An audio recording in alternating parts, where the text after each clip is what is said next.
Oke, assalamualaikum warahmatullahi wabarakatuh. Salam satu petani Indonesia. Oke, di video kali ini saya akan berbagi tips bagaimana cara mengatasi tanaman cabai kita yang keriting saat musim penghujan ini, dan terutama saat musim hujan ini hama jadi meningkat, teman-teman. Nah, bagaimana tips yang saya akan berikan? Simak video ini sampai habis. Oke, di musim penghujan ini resistensi hama sangat meningkat, teman-teman, terutama pada ulat dan trips. Nah, itu membuat kita daunnya keriting dan keriting parah. Nah, sirkulasi penyemprotan insektisida kita sudah kita maksimalkan, fungisida sudah maksimalkan, tetapi masih juga keriting. Apa penyebabnya? Salah satunya itu dari curah hujan yang tinggi itu membuat daun kita keriting dikarenakan nitrogen itu terlalu tinggi, teman-teman. Makanya itu daunnya semulanya bagus, pertumbuhannya bagus, karena kelebihan nitrogen yang dibawa oleh air hujan, curah hujan yang sangat tinggi akan menyebabkan daun itu tersebut itu keriting. Bagaimana cara untuk mengatasi itu, teman-teman? Sebenarnya gampang kok, teman-teman. Kalau kita memberikan itu dari awal, itu tanaman kita bisa dicegah langsung agar tidak keriting sebelum memasuki fase musim hujan yang tinggi. Caranya salah satunya yaitu memberikan pupuk kalsium yang kita spraykan ke tanaman kita yang terkena keriting atau sebelum terkena keriting, dengan dosis per tangki sprayernya itu 3-4 sendok makan per tangki 16 liter. Itu kita tambahkan perekat biar supaya hasilnya lebih maksimal, teman-teman.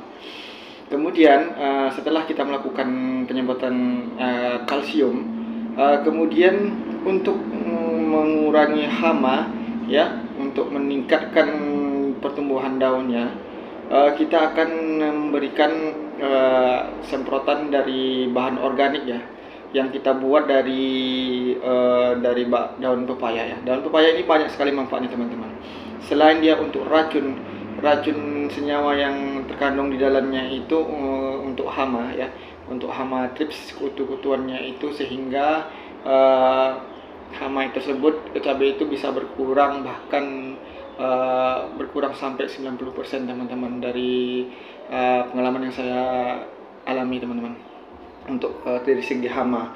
Kemudian dari kandungan tersendiri itu, dari daun pepaya itu dia mengandung fosfor, teman-teman. Fosfat yang lumayan tinggi itu dapat membantu memulihkan daun-daun yang sudah terkena keriting, teman-teman.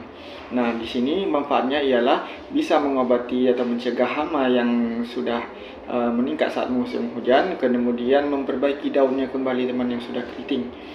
Kemudian langkah selanjutnya ialah apabila tanah itu musim penghujan ini curahnya sangat tinggi, ya.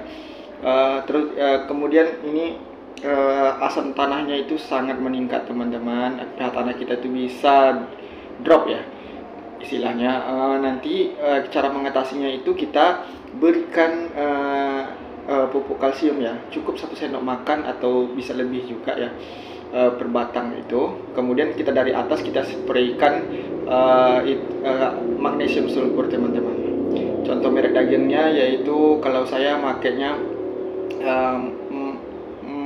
MA-Gas magnesium dari Maroke, teman-teman. Itu sangat murah biasanya. Kalau di sini harganya 20.000 1 kilo, dan cukup 3-4 sendok itu satu tangki spray. Kita spraykan, itu akan membuat mengatasi asam tanah yang naik ke daun, membuat daunnya jadi kuning, sehingga setelah kita spray itu mungkin 2-3 hari itu kembali, insya Allah itu daun kita akan menjadi hijau kembali, teman-teman. Nah, fungsinya magnesium sulfur ini adalah membantu penyerapan dari fosfat yang kita berikan kepada tanaman kita tadi. Bisa juga kita bantu magnesium sulfurnya itu kita campur dengan MKP, dengan atau pupuk yang lain yang mengandung fosfat. Nah, mungkin itu, teman-teman, yang tips dari saya untuk mengatasi bagaimana cara mengatasi tanaman cabai agar tidak keriting di masa musim penghujan, teman-teman.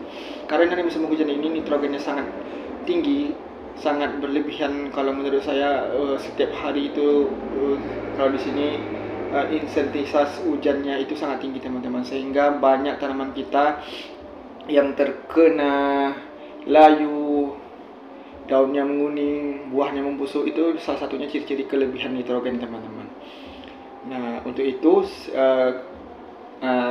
selain dari itu ya teman-teman, di musim penghujan ini saya harapkan teman-teman mengurangi pupuk yang mengandung nitrogen, salah satunya NPK. Kalau mungkin tips dari saya, teman-teman cukup memberikan pupuk yang mengandung fosfat dan kalium. Kalau hujannya resistensinya sangat tinggi, itu teman-teman nggak usah memasukkan pupuk nitrogen, cukup kita harapkan dari air hujan. Mungkin tanaman, apalagi tanahnya itu sangat menyimpan air teman-teman. Kalau di lahan saya itu sangat berpasir tanamannya, jadi saya memang tidak memakai nitrogen dari pertama tanam. Soalnya saya menanam tanaman saya itu mulai dari masa musim hujan teman-teman. Maka dari itu saya harapkan teman-teman menjadi paham setelah saya memberikan tips ini, supaya teman-teman bersemangat lagi bertani, jangan putus asa, semangat terus. Salam petani Indonesia, jaya Indonesia.